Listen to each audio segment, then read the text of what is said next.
إن الحمد لله نحمده ونستعينه ونستغفره ونعوذ بالله من شرور أنفسنا ومن سيئات أعمالنا من يهده الله فلا مضل له ومن يضلل فلا هادي له وأشهد أن لا إله إلا الله وحده لا شريك له وأشهد أن محمدا عبده ورسوله أما بعد.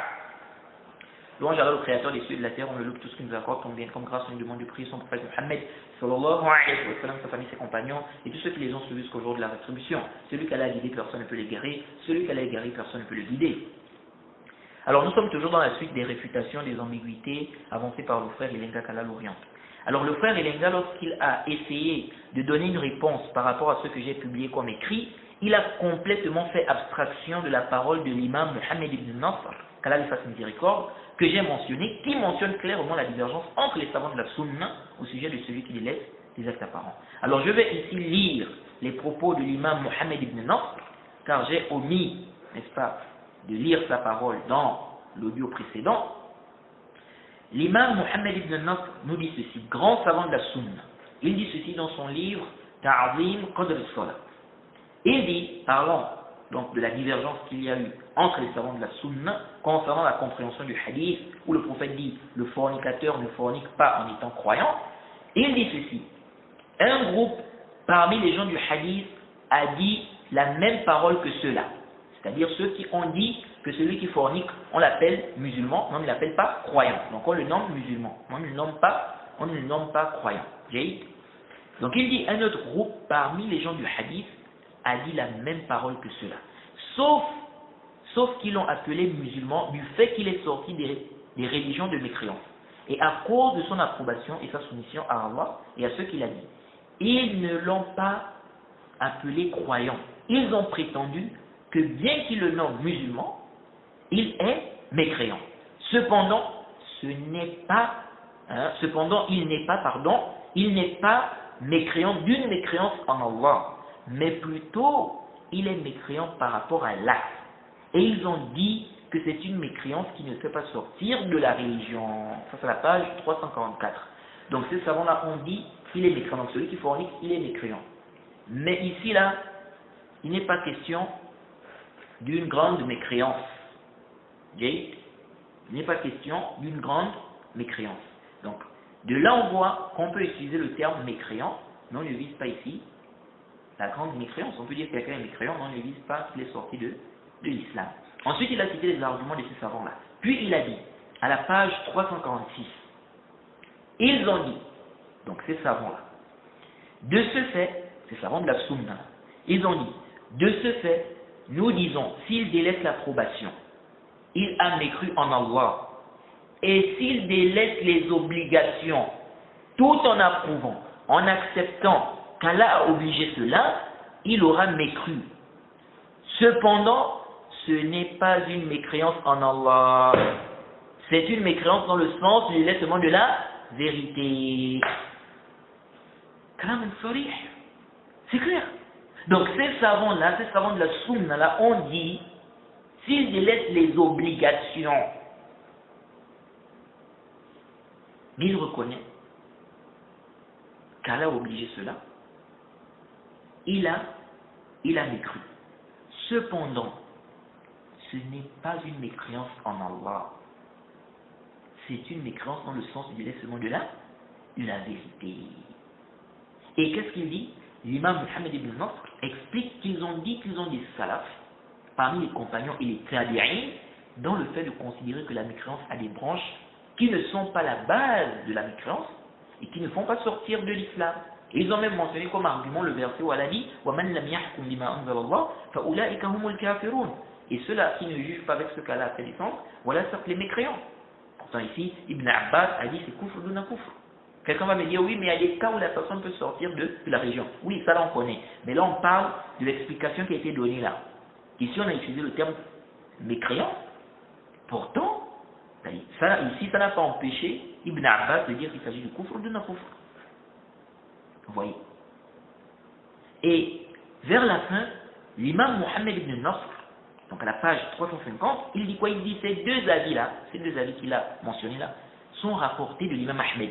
Ça veut dire que l'imam Ahmed, on a rapporté de l'imam Ahmed une riwaya où il ne rend pas mécréant celui qui a délaissé les obligations et qui reconnaît qu'elle a obligé cela.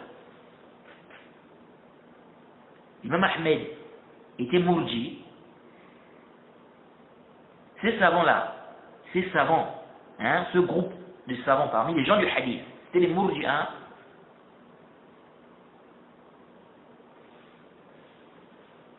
Donc c'est clair. Qu'est-ce que vous voulez après ça? On n'a pas besoin de sortir du falsafa ici. Et ça confirme ce que le cheikh Rabi' a dit, que le cheikh, ou que l'imam Ahmed, n'est-ce pas, a une riwaya où il ne rend pas mécréant celui qui a laissé ses actes apparents. Et ça c'est clair, on avait même vu ça lorsqu'on a lu, n'est-ce pas, les propos du cheikh de l'islam Ibn Taymiyyah dans Al-Maqalat al-Athariyya. Lorsqu'on a parlé de la problématique de ce qui est rapporté de l'imam Ahmed, on dit qu'il dit que l'islam c'est la parole. On a vu les propos du cheikh de l'islam Ibn Taymiyyah. On a lu cela. Donc c'est clair. La divergence est quoi? La divergence entre les savants de la sunna existe bel et bien. Concernant celui qui a délaissé les obligations, qui reconnaît que c'est obligatoire. Ça c'est un grand savant de la sunna qui nous mentionne cette divergence. Un savant qui est connu comme étant quelqu'un qui connaît plus même les divergences entre les savants. Vous nous dites, le Lajnat Da'ima a dit que le fait de dire que celui qui a délaissé les actes apparents, n'est-ce pas, il est musulman pervers, ça c'est une parole des Mourji'a. Le Lajnat Da'ima, ala al-ayn wa ar-ra's. Mais toute personne peut prendre sa parole comme on peut rejeter, sauf la parole du prophète Mohammed sallallahu alayhi wa sallam. On n'a pas le droit de rejeter cela.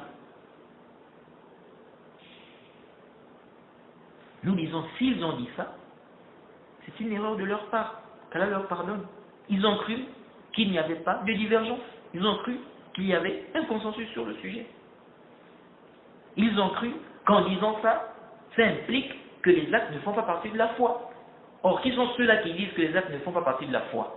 Donc, en disant que celui qui a laissé les actes apparents par paresse, il n'est pas sorti de l'islam, ils ont cru qu'en disant ça, ça implique que les actes ne font pas partie de la foi. Et qui sont ceux qui disent que les actes ne font pas partie de la foi? Ce sont les Mourji'a. Le savant n'est pas infaillible, le savant peut se tromper. Vous lui dites non, le Lajnat Da'ima. C'est-à-dire, qui a fait la fatwa? Il dit non, parmi les membres, on avait tel. 4 savants. Ces 4 savants-là, ce sont des êtres humains ou pas? Ce sont des êtres humains. Ils peuvent se tromper ou pas? Ils peuvent se tromper. C'est quelque chose qui est connu. Oui. Donc, nous devons suivre les preuves. Nous devons suivre la vérité. Et ce qui est juste, c'est que les savants de la sunna ont divergé sur le sujet. Et la parole du Lajnat Da'ima, n'a pas plus de valeur que celle de Mohammed ibn Nasr, qui est reconnu comme étant un grand savant de la sunna. Parce que tu me dis non, ça a plus de valeur. Je ne sais pas sur quoi pour dire que ça a plus de valeur. Ça c'est un grand savant de la sunna, un ancien même, et qui est connu chez des savants de la sunna comme étant quelqu'un qui connaît plus les divergences qu'il y a entre les gens des sciences. Donc si un savant comme ça m'informe, il me dit qu'il y a une divergence, il me mentionne une divergence sur le sujet, mais qu'est-ce que je dois faire? L'imam Mohammed ibn Nasr me fait comprendre que les savants de la sunna, des savants parmi les gens du hadith, ont divergé sur le sujet. Car ici on voit bien que ces savants-là mentionnent que celui qui a délaissé les obligations, tout en reconnaissant qu'Allah a obligé cela, ils disent bien qu'il a mécru, mais il n'est pas ici, il ne s'agit pas ici d'une mécréance en Allah. Donc ce n'est pas du tout une mécréance qui fait sortir de la religion. C'est clair. Qu'est-ce qu'on cherche? Et là, on est en face de nous un savant qui est connu comme étant un savant qui connaît plus les divergences qui existent entre les gens de science. S'il me mentionne une divergence, le lajnat ad-da'ima me dit non, il n'y a pas de divergence. L'autre parole là, c'est même une parole de Murji'a. Je dois prendre la parole de qui? Imaginons quelqu'un est ignorant, il ne connaît presque rien, et il doit forcément choisir, on suppose, c'est une supposition, il doit forcément choisir entre ces deux paroles-là. Divergence, pas divergence. Entre les deux-là, divergence, pas divergence. Okay? Donc, il doit choisir entre la parole qui dit qu'il y a divergence et la parole qui dit qu'il n'y a pas de divergence. Il doit prendre la parole de qui? La parole de Mohammed ibn Nasr qui mentionne la divergence, ou bien la parole, n'est-ce pas, la soi-disant, la parole soi-disant du lajnat ad-da'ima, disant qu'il n'y a pas de divergence. Il prend pour qui? Pour ce grand savant qui est un ancien savant, ou bien il prend pour le lajnat ad-da'ima. Vous voyez? Ça c'est un ignorant, il va prendre la parole de qui? Ça c'est un grand savant, Mohammed bin Nasr, un grand savant de la sunna, en plus c'est un ancien. Grand savant. Alors que dire de celui, c'est-à-dire que si maintenant quelqu'un doit prendre la parole d'un savant ici, ou bien il doit choisir ici entre les deux paroles, s'il ne connaît pas, il n'y a pas de haït. On lui dit ce savant-là, Mohammed ibn Nasr, des savants ont attesté qu'il faisait partie, bien que c'est un savant qui connaît plus les divergences qu'il y a entre les gens de science. Et il a en face de lui l'ajnat ad-da'ima. On dit, voilà le lajnat ad-da'ima, c'est une fatwa. On a ici 1, 2, 3, 4 savants. Gaïd, on va prendre la parole de qui? On dit, ça c'est un ancien, Mohammed ibn Nasr, c'est un ancien, il fait partie des grands savants de la sunna. Il va prendre la parole de qui? Alors, que dire d'un étudiant ou de quelqu'un même qui étudie le sujet et qui voit que les arguments montrent bien qu'il y a divergence sur le sujet? Que les arguments montrent bien qu'il y a divergence sur le sujet. Il doit prendre la parole de qui? Et j'avais déjà expliqué que parmi les raisons qui ont fait en sorte que certains gens de science se trompent ici en croyant que cet avis-là, c'est du irjal, on peut pas dire que celui qui a laissé ses actes apparents, il est musulman pervers. C'est quoi? C'est parce qu'ils ont cru que dire ça en fait, ça implique la sortie des œuvres de la foi. C'est-à-dire ça implique ici qu'on fait sortir les œuvres de la foi. Or, qui sont ceux-là qui font sortir les œuvres de la foi? Ce sont les Murji'a. Et donc dire ça, c'est une parole des Murji'a. Oui. Mais cette implication-là n'est pas juste. Dire que celui qui a délaissé les actes apparents, il est musulman, il n'est pas sorti de l'islam, c'est un pervers, ça fait faible, ça n'implique pas ici la sortie des actes de la foi. Ça n'implique pas ici qu'on a fait sortir les actes de la foi. La preuve de cela, c'est que la zakat, celui qui a délaissé la zakat, il est sorti de la religion, il n'a pas réuni le caractère obligatoire de la zakat. Il est sorti de la religion. Non. Le jeûne, celui qui a délaissé le jeûne, il n'a pas réuni le caractère obligatoire du jeûne. Il a délaissé cela par paresse. Il est sorti de la religion? Non. Le hajj, il est sorti de la religion? Non. Pourtant, la zakat, le jeûne, le hajj font partie de la foi. Sans débat. C'est les gens de la sunna. Ça fait partie de la foi. Alors, ici, là, quand on dit ça fait partie de la foi, est-ce que ça veut dire que celui qui délaisse, il devient mécréant? Non. La preuve en est qu'on dit ici qu'il a délaissé, mais on dit quand même qu'il est musulman. Et c'est un pervers. Donc, dire que ça fait partie de la foi ne veut pas dire que si la personne a délaissé, automatiquement la personne devient mécréante. De même aussi, dire que la personne n'est pas mécréante ne veut pas dire que ça ne fait pas partie de la foi. Parce que ici, on a bien dit que celui qui a délaissé la zakat, le jeûne, le hajj, n'a pas réuni le caractère obligatoire de ces piliers-là. S'il délaisse ça, il n'est pas sorti de l'islam. Pourtant, on dit toujours que ces actes-là font partie de la foi. Ces piliers-là font partie de la foi. Donc, quelqu'un qui vient qui dit, Si on dit que celui qui a dit ces actes apparents, il n'est pas sorti de la religion, c'est un pervers, c'est un musulman pervers, ça veut dire, n'est-ce pas, que les actes ne font plus partie de la foi. On dit non. Non, parce que toi-même tu ne rends pas mécréant ce qui a laissé la zakat, le jeûne, le hajj. Pourtant tu considères que ces actes-là font partie de la foi. Donc malgré que tu considères que ça fait partie de la foi, tu dis quand même que celui qui a laissé ça, il n'est pas sorti de la religion. Et quand tu dis qu'il n'est pas sorti de la religion, ça ne veut pas dire que tu considères maintenant que la zakat, le jeûne, le hajj ne font plus partie de la foi. Donc pourquoi vous voulez apporter cette implication-là? Pourquoi vous voulez dire ceux-là qui disent ça, que celui qui a laissé les actes apparents, n'est-ce pas? Ceux-là qui disent que celui qui a laissé les actes apparents, il est toujours musulman. Cette parole-là implique que les actes ne font pas partie de la foi. Donc ils ont fait sortir les actes de la foi. Qu'est-ce que c'est? Quand on parle des actes qui font partie de la foi, il faut bien comprendre ça. On parle de tout ce qui est acte d'adoration. Même les actes surrogatoires. Celui qui délaisse tous les actes surrogatoires. Il est sorti de la religion? Non. Les actes surrogatoires ne font plus partie de la foi. Ça fait toujours partie de la foi. Donc, ça fait partie de la foi ne veut pas forcément dire qu'automatiquement si la personne délaisse, la personne devient mécréante. Non, il faut qu'on regarde la chose là, l'acte là. C'est un acte réellement qui fait sortir de la religion ou pas, en fonction des preuves.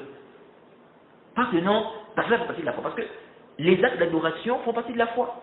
Même ce qui est surrogatoire. C'est ça en fait, c'est ça l'ishkal que les gens ont eu ici. Ils ont apporté des implications. Si on dit ça, ça implique ça. Et ça, si ça implique ça, donc c'est la croyance des mourdias. Parce que ce sont les mourdias qui font comme ça. Et donc c'est une parole des irja. Mais non. Mais non. Parce que si on fonctionne sur cette base, parce que tu dis non, si tu dis que celui qui a dit ses actes apparents par paresse, il est toujours musulman, n'est-ce pas, sa foi est faible, c'est un pervers. Et donc ici, là, en disant ça, ça veut dire que pour toi, les actes ne font pas partie de la foi. Et ça, ça prend tes mourdis. Ah, et donc toi, tu es un mourdi. Ok. Toi, tu dis que celui qui a laissé tous les actes en dehors de la prière, il n'est pas sorti de la religion. Donc pour toi, tous ces actes d'adoration-là ne font pas partie de la foi. Et qui sont ceux qui ne font pas, n'est-ce pas, rentrer les actes dans la foi, ce sont les mourdis. Et donc tu es un mourdi selon ta règle. Quand tu es mourdi, selon ta règle, donc tu es un mourdi aussi. Parce que ici, là, tu n'as pas rendu mécréant celui qui a laissé tous les actes apparents en dehors de la prière. Pourtant, les actes apparents là, d'adoration là, ces actes d'adoration là font partie de la foi.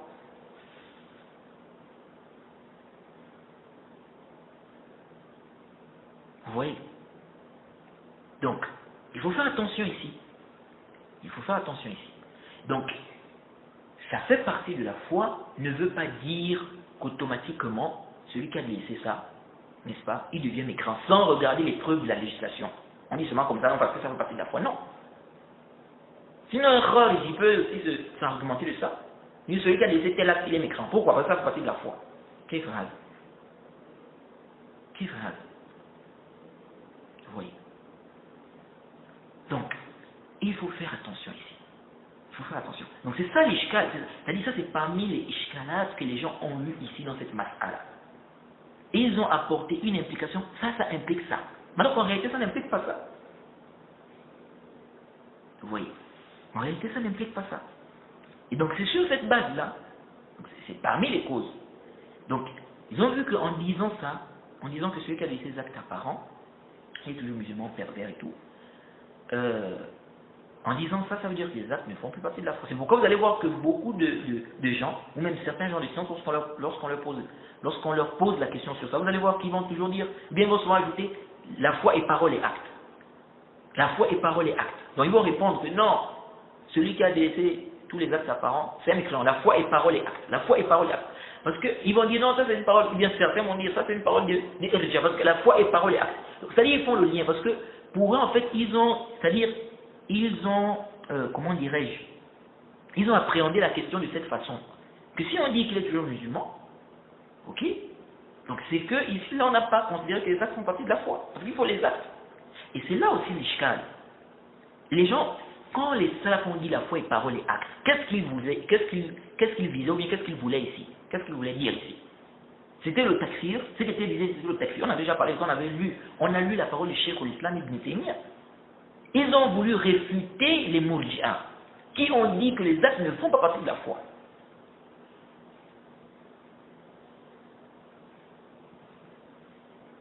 Quand ils ont dit la foi et parole et acte, ce n'était pas pour faire le takfir. C'est le takfir de tout celui qui va les laisser, peu importe l'acte, etc. Parce que quand on dit la foi et parole et acte, mais les actes ici, c'est quelque chose de général. C'est un terme ici qui est, en fait, ici, là, ça. C'est-à-dire quand on dit les actes, on ne vise pas seulement un acte. Là-dedans, il y a plusieurs actes. Donc faites attention les frères. D'ailleurs, les Murji'a sont venus avec cette implication-là, pour dire que les actes ne font pas partie de la foi. Bien cette ambiguïté-là, pour dire que les actes ne font pas partie de la foi. L'imam Abu Ya'la, ancien savant, dans son livre Al-Iman, il a mentionné la croyance des gens de la Sunna concernant la foi, que la foi augmente, elle baisse, que les actes apparents font partie de la foi. Puis il a mentionné les arguments des Murji'a, donc les arguments sur lesquels ils se sont appuyés pour dire que les actes ne font pas partie de la foi. Et il a réfuté ces arguments-là. Jaïd. Et parmi les arguments qu'ils ont avancés, ils ont dit, si quelqu'un vient avec la croyance et l'attestation, même s'il ne fait pas les actes, Jaïd, même s'il ne fait pas les actes, il est jugé musulman. Vous voyez, c'est pour dire quoi? Donc pour dire que c'est une preuve que les actes ne font pas partie de la foi. S'il laisse les actes, on va dire qu'il est musulman. Donc les actes ne font pas partie de la foi. Donc, ils apportent ici une chose, c'est-à-dire ils veulent en fait obliger. Ils veulent, c'est-à-dire, je ne sais pas comment je peux dire ça. Ils apportent en fait une implication ici. Ils disent, si on considère musulman, quelqu'un qui a laissé les actes, donc ça veut dire quoi? C'est-à-dire celui qui a laissé les actes apparents. Ça veut dire que les actes ne font pas partie de la foi. Maintenant, l'imam Abu Ya'la, il refuse ça. C'est comme si en fait ils ont pris ça, c'est comme s'ils ont voulu dire qu'il y a un avis comme ça parmi les avis, les gens de la Sunna. Et donc ils ont apporté ça pour dire quoi? Que donc si on la considère comme étant musulman, donc ça veut dire ici que les actes ne font pas partie de la foi. L'imam Abu Ya'la, qu'est-ce qu'il dit ici? En réfutant cela. Moi, c'est la réfutation de l'imam Abu Ya'la qui m'intéresse ici. Le Qadi Abu Ya'la ici. C'est ce qui m'intéresse ici. Dans sa réfutation, il a dit à la page, donc toujours dans son livre, donc Al-Iman, à la page 258 à 259. Et il a dit ceci. Écoutez très bien. La yamtani'u an yuhkama. Il dit la yamtani'u an yuhkama lahu bihukm al-iman wa in lam yujad منه الطاعات ولا يدل ذلك على أنها ليست من الإيمان ولا يمتنع أن يحكم له بحكم الإيمان وإن لم يوجد منه الطاعات ولا يدل ذلك على أنها ليست من الإيمان كما نحكم له بحكم الإيمان وإن لم يوجد منه التصديق وهو إسلام الطفل بإسلام أبويه أو أحدهما ولا يدل ذلك على أن التصديق ليس بإيمان في الحقيقة. L'imam Abu Ya'la réfute cette ambiguïté-là, en disant que si on dit qu'il est musulman, c'est-à-dire qu'il a, même s'il a délaissé les actes, si on dit qu'il est musulman, donc ça implique, ou bien ça veut dire que les actes ne font pas partie de la foi. Lui, il dit, il n'est pas impossible qu'on lui donne le jugement de la foi. Donc, qu'il est croyant par rapport à la base de la foi, par rapport à, n'est-ce pas, sa base de la foi. Et il dit, et c'est ce qui m'intéresse ici, même s'il n'a pas fait des obéissances, même s'il n'a pas fait même s'il n'a pas fait, pardon, les obéissances. Donc il dit, il n'est pas impossible qu'on lui donne le jugement de la foi, même s'il n'a pas fait les obéissances. Ceci ne prouve pas que ces obéissances-là ne font pas partie de la foi. Donc, même s'il n'a pas fait ces actes-là, ceci ne prouve pas que ces actes ne font pas partie de la foi. Il dit, comme nous lui donnons le jugement de la foi, même s'il n'a pas l'approbation, il s'agit de l'islam de l'enfant à cause de l'islam de ses deux parents ou l'un de deux, ceci ne montre pas que l'approbation n'est pas la foi ou n'est pas une foi en réalité. Fin de citation. C'est-à-dire, l'imam Abu Ya'la veut nous faire comprendre ici que ce qu'ils avancent comme argument là ne tient pas. De dire que non, si on a dit qu'il est musulman, ok, même s'il n'a pas fait des obéissances, des actes d'obéissance, donc ça veut dire ici que ces actes-là ne font pas partie de la foi. Lui dit non. Il dit, ça ne prouve pas que ces actes-là ne font pas partie de la foi. Ensuite, il a expliqué, il a donné, n'est-ce pas, l'exemple qu'il a eu à donner. Vous voyez. Donc, ce qui nous intéresse ici, c'est quoi? Ce qui nous intéresse dans la parole de l'imam Abu Ya'la, ce qui nous intéresse, c'est quoi? C'est qu'il a vu ici qu'il n'y a pas nécessairement une implication. C'est-à-dire quoi? Le fait de dire que la personne est musulmane, et même si elle a laissé les actes, n'est-ce pas? Ça n'implique pas que ces actes-là ne font plus partie de la foi. Ça n'implique pas cela. Et quand on parle des actes, on a déjà expliqué ça. On ne parle pas ici des actes du cœur. Parce que celui qui délaisse les actes du cœur, c'est un mécréant. Par consensus des savants de la Sunna. Celui qui n'a pas les actes du cœur, on va dire, il est mécréant par consensus des savants de la Sunna. Il est mécréant par consensus des savants de la Sunna. Okay. Donc si quelqu'un nous dit, celui qui laisse les actes, tous les actes, et il vise ici là, même les actes du cœur, il dit celui-là, il est mécréant, il n'y a pas de doute là-dessus. Celui-là est mécréant. Et dire que celui-là est musulman, oui, ça c'est du irja. Ça c'est du irja. Okay.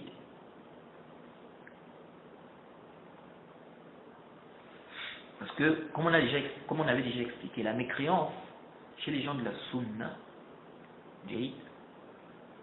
ce n'est pas limité, n'est-ce pas, au reniement. Déjà la foi, ce n'est pas juste le tasdiq. Vous voyez, ce n'est pas juste le tasdiq. Donc, quelqu'un n'a pas les actes du cœur, comment on va dire qu'il est croyant? Est-ce qu'il peut être croyant celui-là? Il ne peut pas être croyant. Chez les gens de la Sunna, il ne peut pas être croyant. Quelqu'un, par exemple, déteste le prophète. Il déteste le prophète. Celui-là, c'est un croyant. Il n'est pas croyant. Il n'est pas croyant. Ou bien il n'a pas d'amour dans son cœur. Il n'a pas l'amour dans son cœur. L'amour pour Allah dans son cœur. Ça n'existe pas. Ça, c'est un mécréant. Vous voyez. Alors maintenant qu'on a compris que le fait de dire que celui qui a délaissé tel acte, ou bien que celui qui a délaissé des actes apparents, et il n'est pas sorti de l'islam, ça n'implique pas, donc le fait de dire ça n'implique pas que les actes ne font pas partie de la foi. Si on a compris ça, maintenant quelle est la différence entre les gens de la Sunna qui ont dit que celui qui a délaissé les actes apparents, c'est un musulman pervers, et les Murji'a, qui disent aussi, que celui qui a délaissé les actes apparents, il est musulman, il n'est pas sorti de l'islam. Et c'est là aussi il y a eu un peu d'amalgame. Parce que justement, les Murji'a aussi disent ça. Les Murji'a aussi disent que celui qui a délaissé les actes apparents, il n'est pas sorti de la religion. Vous voyez. Mais maintenant, quelle est la différence? Donc, les gens sont embrouillés ici. C'est comme la question de celui qui laisse la prière. Les Mourji'a aussi disent que celui qui a laissé la prière n'est pas sorti de l'islam. Mais quelle est la différence entre les Mourji'a qui disent que celui qui a laissé la prière, il n'est pas sorti de l'islam, et les savants de la Sunna qui ont dit que celui qui a laissé la prière n'est pas sorti de l'islam? Je crois Ibn Abdul Barr a parlé de cela. Et c'est clair, les Mourji'a qui ont dit que celui qui a laissé la prière n'est pas sorti de l'islam, chez eux, celui-là, sa foi est complète. Chez eux, les actes ne font pas partie de la foi. Chez eux, les actes ne font pas partie de la foi. Chez eux, la foi n'augmente pas et ne baisse pas. Or, chez les savants de la Sunna, les savants de la Sunna qui ont dit que celui qui a laissé la prière n'est pas sorti de l'islam, pour eux, la foi de celui-là est faible. Pour eux, la foi augmente et elle baisse. Pour eux, les actes font partie de la foi. C'est comme ici. Les Mourji'a ne voient que celui qui a délaissé les actes apparents, ou bien les Mourji'a voient que celui qui a délaissé les actes apparents, il n'est pas sorti de l'islam. Certains savants de la Sunna voient également que celui qui a délaissé les actes apparents, il n'est pas sorti de l'islam. Mais quelle est la différence entre les deux? La différence entre les deux groupes, la différence c'est que les Mourji'a disent que celui-là, sa foi est complète. Or, les savants de la Sunna qui ont dit que celui-là, il est musulman, ces savants-là disent que sa foi est faible. Il n'a pas une foi complète. Parce que chez les Mourji'a, la foi n'augmente pas, elle ne baisse pas. La foi est complète. Donc, quelqu'un qui a délaissé tous les actes apparents, chez eux, celui-là a une foi complète. Sa foi est comme la foi des Jibril même. Pour eux, celui-là a une foi complète. Il n'y a pas de doute que cette parole est batil. La shakka fihi. Il n'y a pas de doute là-dessus.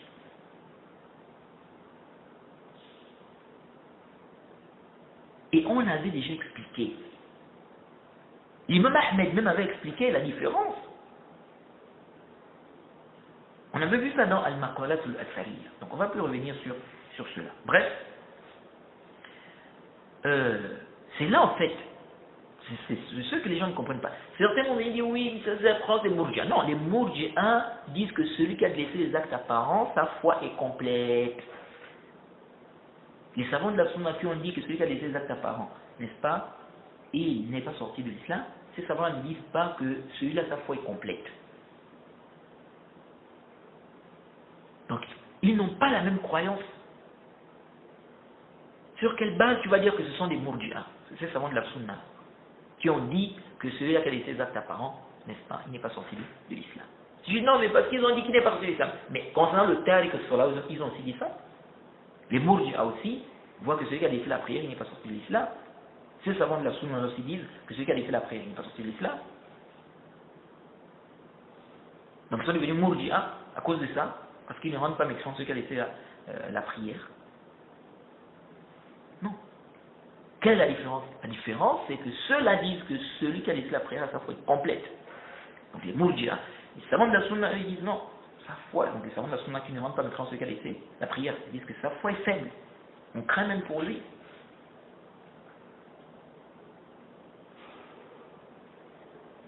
Vous voyez. Donc il faut faire la part des choses. Il y a une grande différence. Et que quelqu'un ne dise pas non, mais ici la différence est juste au niveau des termes. Non, parce qu'ils sont d'accord que non, il peut, c'est-à-dire que celui-là peut aller en enfer. Là, la divergence n'est pas au niveau des termes. La divergence n'est pas au niveau des termes. La divergence se trouve, c'est-à-dire c'est dans la réalité, c'est dans la croyance même. C'est dans la croyance. Parce que eux, ils ont une croyance, et cette croyance-là n'est pas juste. C'est une fausse croyance. C'est une croyance qui contredit le Kitab wa Sunna. Eux, ils croient que celui-là, sa foi est complète. Et quelqu'un comme ça qui a la foi complète, il peut même aller en enfer avec la foi complète. Ça, c'est quelle croyance là?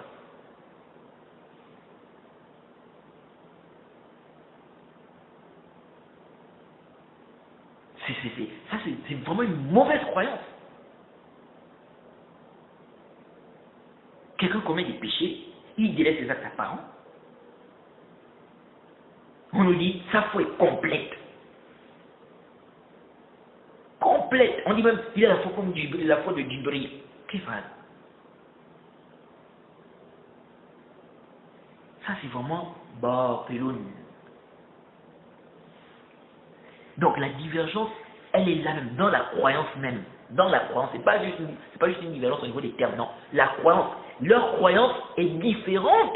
C'est-à-dire, ceux qu'ils ont comme croyance, ceux qui croient là, cette croyance est différente de la croyance des savants de la sunna. Qui, n'est-ce pas, ont dit que celui qui a laissé les actes apparents, n'est-ce pas, il est musulman pervers. Il a fait un grand péché, oui, ce qu'il a fait, ce n'est pas bien, il est dans son monde, ce qu'il a fait, c'est grave, il a commis un grand péché, c'est un pervers. Non, mais ils disent qu'il n'est pas sorti de l'islam, parce que sa foi est faible. Or, les Mourjias ne disent pas ça. Sa foi, pour eux, sa foi n'est pas faible, parce que chez eux, la foi n'augmente pas, ne baisse pas. Oui, et les actes ne font pas partie de la foi. Donc, le fait d'avoir délaissé ces actes-là, ça n'influence pas sa foi. Ça, c'est quelle croyance? Une croyance qui est bas au pays. Bilmar.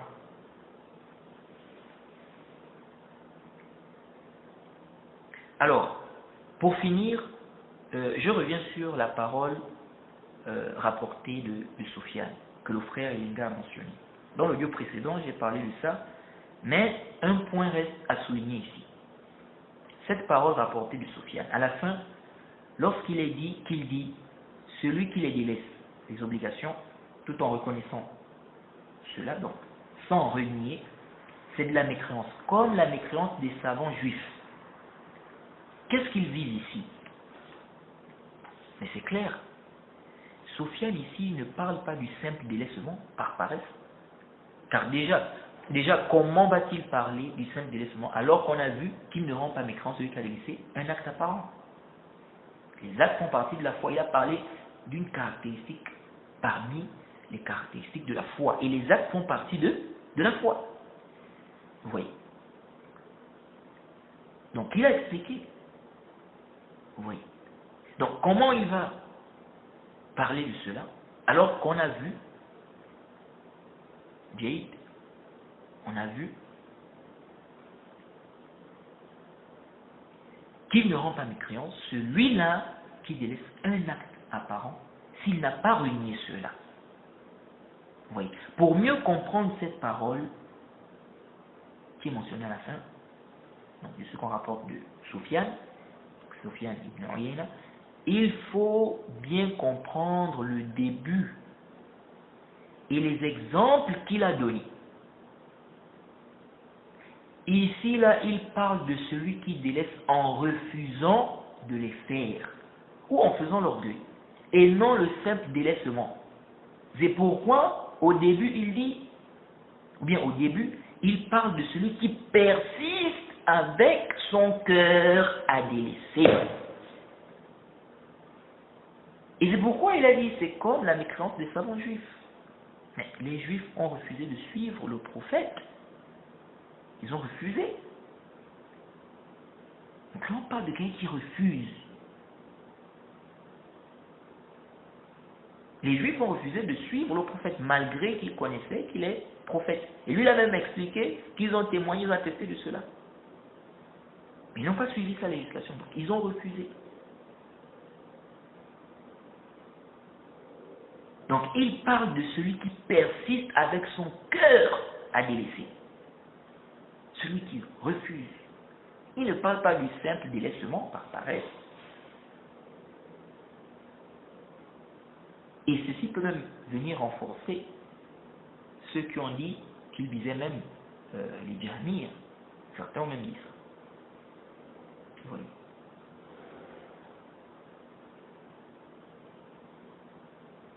Et supposons même qu'il a visé ce que vous dites. Le simple délaissement comme ça, par paresse. Mais on a dit qu'ici, là, il a parlé de deux choses. Concernant les Mourji'as, ils ont dit que la foi est parole, et ils ont dit ce qu'il a mentionné. Donc, celui-là qui dit que la foi est parole, et qui dit ce qu'ils ont dit là, bien, ce qu'il a mentionné, on dit oui, c'est un Mourji. C'est un Mourji. Okay? Parce qu'il dit la foi et parole. Et il vient avec ce qu'il a mentionné après concernant celui qui laisse les actes. Ok? Or, chez les gens de la sunna, la foi est parole et acte. Oui. Et supposons même qu'ici, là, Soufiane rend mécréant celui qui a laissé ses actes apparents, par paresse. Jade, mais c'est un avis, c'est son avis. Est-ce que c'est un argument dans notre dîme? C'est-à-dire, l'avis de Soufiane, c'est un argument sur l'avis des autres savants? Non. L'imam Mohammed ibn Nasr a mentionné la différence sur le sujet. Donc si Soufiane a pris cette position-là, mais ce n'est pas un argument sur l'avis des autres savants. Et même si on dit, il a appelé Mourji cela, mais est-ce que ça c'est un argument? C'est un argument. Et c'est là aussi où les gens s'embrouillent. Dans cette question-là, j'ai remarqué quoi? Il y en a parfois, quand ils traitent cette question de ceux qui laissent des actes apparents, ils vont te citer parfois certaines paroles. Ils vont te dire, non, tel savant a dit que ceux qui a laissé des actes apparents, ils sont sortis de l'islam. Ou bien tel salaf. Pour traiter les autres de Mourjia. Non, ça n'a rien à voir. Si lui, il a donné cette position-là, lui, il voit que celui qui a laissé des actes apparents, par exemple, il est mécréant. Mais c'est sa position. Et il a dit que les autres sont des Mourjiens. Lui, il n'a pas parlé de ça. Il n'a pas parlé de ça, donc ton istidlal ne tient pas. Quelqu'un lui a dit, tel a dit, il faut les actes, s'il n'y a pas les actes, il est kafir. S'il n'y a pas les actes à part, il est kafir. Bon, dans cette parole-là, tu comprends ici que l'autre parole c'est l'irja. Non, tu comprends simplement que lui dit, il faut ça. C'est sa position. S'il n'y a pas ça pour lui, c'est kafir.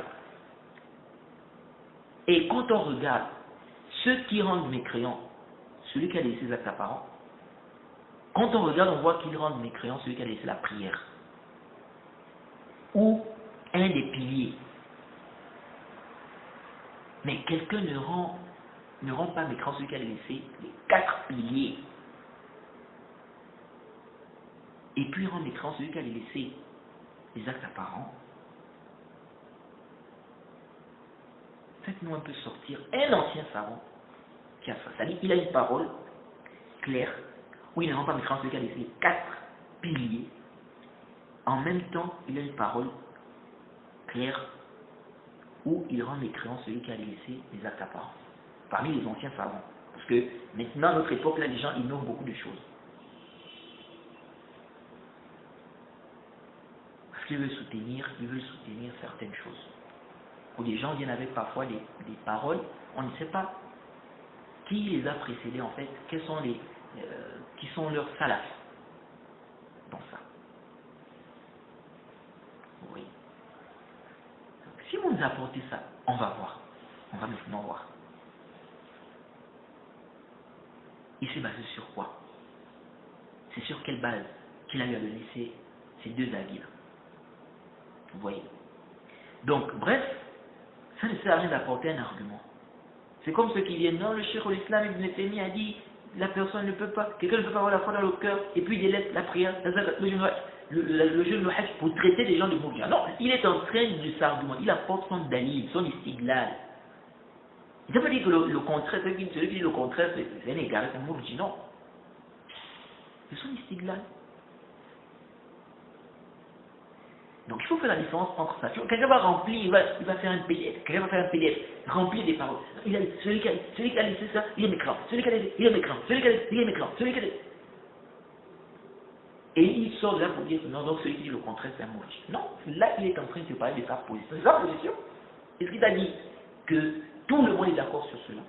C'est-à-dire tous les savants de la Sunna sont unanimes sur ce qu'ils sont en train de dire.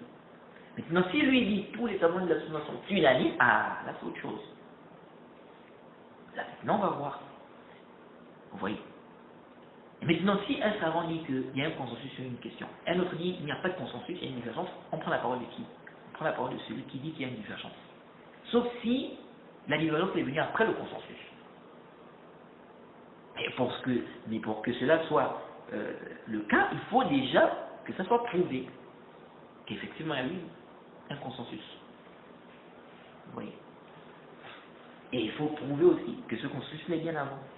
Mais si on n'a pas tous ces éléments-là, c'est c'est compliqué. On ne peut pas affirmer des choses comme ça. Donc, supposons même que Sofiane est considéré que ceux qui disent ça, que ceux qui ont laissé les obligations des actes apparents sont des mourji'as, mais c'est son avis. Parce qu'on dit, si on suppose qu'il a visé ça, Jade, on dit c'est son avis. Ce n'est pas un argument en soi. Jade, je peux prendre ça maintenant pour, tu amènes ça comme c'était un dalil, non?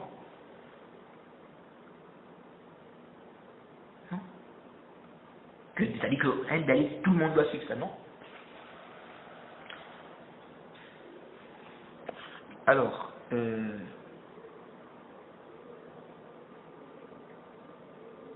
c'est pourquoi on dit même, est-ce que vous pouvez nous faire sortir un seul mourdi qui a toutes les croyances que je vais citer là? Un seul mourdi qui dit les actes font partie de la foi. Tous les actes d'adoration. La foi augmente et baisse. On peut dire je suis croyant, Inch'Allah. La foi est parole et acte. Un seul mourji qui a toutes ces croyances-là. Vous pouvez nous faire sortir un mourji qui a toutes ces croyances-là. Donc sur quelle base on va classer un savant de la sunna, le mourji? Donc parce qu'il a dit que celui qui a laissé les actes apparents, n'est-ce pas, il est musulman pervers. Donc on va dire non, il est mourji. Sur quelle base? Tu dis non, il se contredit parce qu'il a dit la foi est parole et acte. Maintenant il dit celui qui a laissé les actes apparents, n'est-ce pas, il n'est pas sorti de l'islam, il est toujours musulman, c'est un musulman pervers. Mais non, il ne se contredit pas, c'est toi qui crois qu'il se contredit parce que tu crois, c'est-à-dire que tu es venu avec, tu as déjà une implication dans ta tête. Pour toi ici, là, dire ça, ça implique ça. Mais non. Pour toi, dire que les actes font partie de la foi, ça veut dire que celui qui a laissé les actes apparents, sachant que quand on dit les actes font partie de la foi, on vise ici là les actes du cœur et les actes des membres apparents. Et dans les actes ici, on ne vise pas seulement ce qui est obligatoire, même ce qui est surrogatoire. Tout ce qui est acte d'adoration, là, ça rentre dans la foi. Toi, tu comprends ici que quand on dit les actes font partie de la foi, ça veut dire que celui qui a laissé les actes apparents, il devient automatiquement mécréant. Et donc, dire qu'il n'est pas mécréant, c'est dire que les actes ne font partie de la foi. Non. Non. Vous voyez. Et ça, c'est clair, on n'a même pas besoin de tourner de gauche à droite.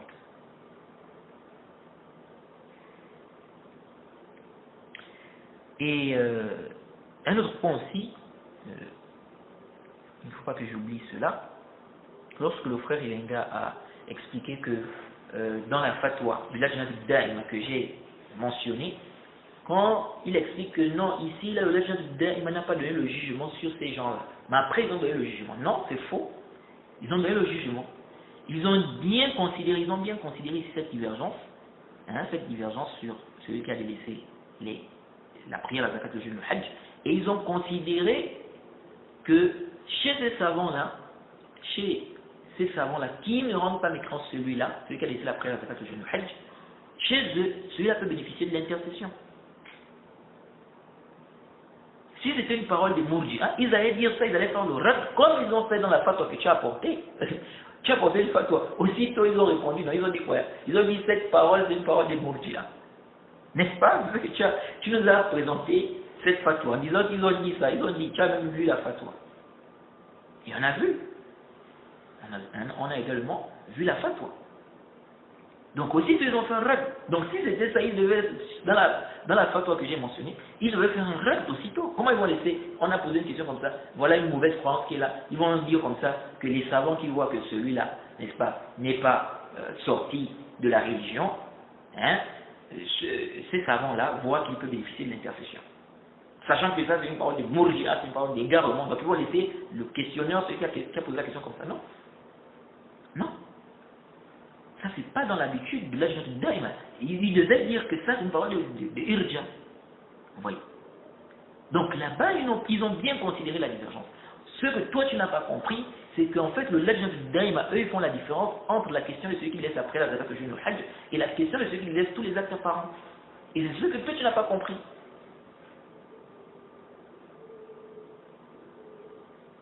Là-bas, ils estiment qu'il y a une divergence entre le savant de la sunna, celui qui a laissé la prière, la zakat, le jeûne, le hajj.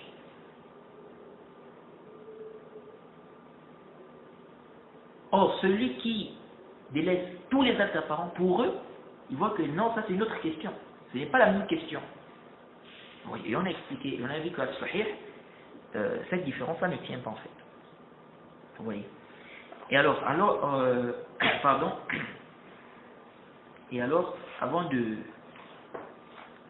terminer, j'ai oublié de lire ça. Lorsque j'ai parlé de la question de l'ajout que certains Haddadiyya veulent obliger aux gens, le fait d'ajouter la foi baisse jusqu'à ce qu'il ne reste plus rien, j'ai oublié de mentionner ça. Lui-même ici, là, celui qui a écrit le livre, là, Al-Furuq, hein, à la page, page 60, il mentionne une parole du Cheikh al-Islam, hein, où il dit que le Cheikh al-Islam a dit وَالْمَأْثُورُ عَنِ الصَّحَابَةِ وَأَئِمَّةِ التَّابِعِينَ وَجُمْهُورِ السَّلَفِ وهو مذهب أهل الحديث وهو المنسوب إلى أهل السنة أن الإيمان قول وعمل يزيد وينقص يزيد بالطاعة وينقص بالمعصية وقال أجمع السلف جيد أن الإيمان قول وعمل يزيد وينقص. Vous voyez ça. Donc vous voyez ici, il dit ce qui est rapporté des compagnons, des imams, des tabi'in, de la majorité des salaf, et c'est le mazhab des gens du hadith et des gens de la sunna, c'est que la foi est parole et acte. Elle augmente et elle baisse. Elle augmente avec l'obéissance, elle baisse avec les péchés. Et il a dit, les salafs sont unanimes que la foi est parole et acte, elle baisse, elle augmente et elle baisse. Oui. Donc vous voyez bien qu'ici là, ils n'ont pas ajouté jusqu'à ce qu'il ne reste plus rien. Donc si on prend le mazhab ou bien comment on appelle, la position de ceux-là qui veulent obliger et qui traitent les gens de murji'a parce qu'ils n'ont pas ajouté jusqu'à ce qu'il ne reste plus rien. Donc ça veut dire que tous les salafs là sont devenus des... Ils accusent les gens, ils vont accuser les gens de murji'a parce qu'on n'a pas ajouté jusqu'à ce qu'il ne reste plus rien. Donc ça veut dire que tous ces salafs là, hein, sont devenus des murji'a parce qu'ils n'ont pas ajouté, et la foi baisse jusqu'à ce qu'il ne reste plus rien. Vous voyez ça. Donc ça c'est un point que je voulais rappeler dans le duo précédent, mais j'ai omis de mentionner cela. Oui, donc lui-même il a cité ça ici dans le livre. Bien évidemment, lui n'a pas, en tout cas dans ce livre, il n'a pas fait savoir qu'il faut forcément ajouter, n'est-ce pas, jusqu'à ce qu'il ne reste plus rien. Okay.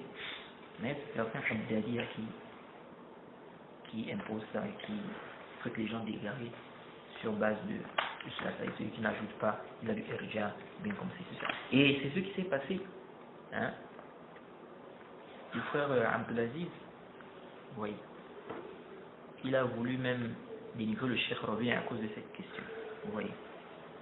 Alors on s'arrête ici, on demande qu'Allah nous facilite et on demande qu'Allah nous accorde la compréhension de sa religion. Ce n'est pas encore fini, il y a encore des choses, à réfuter, mais on s'arrête d'abord ici pour le moment. Subhanaka Allahumma bihamdik wa ashhadu an la ilaha illa anta astaghfiruka wa atubu ilayk.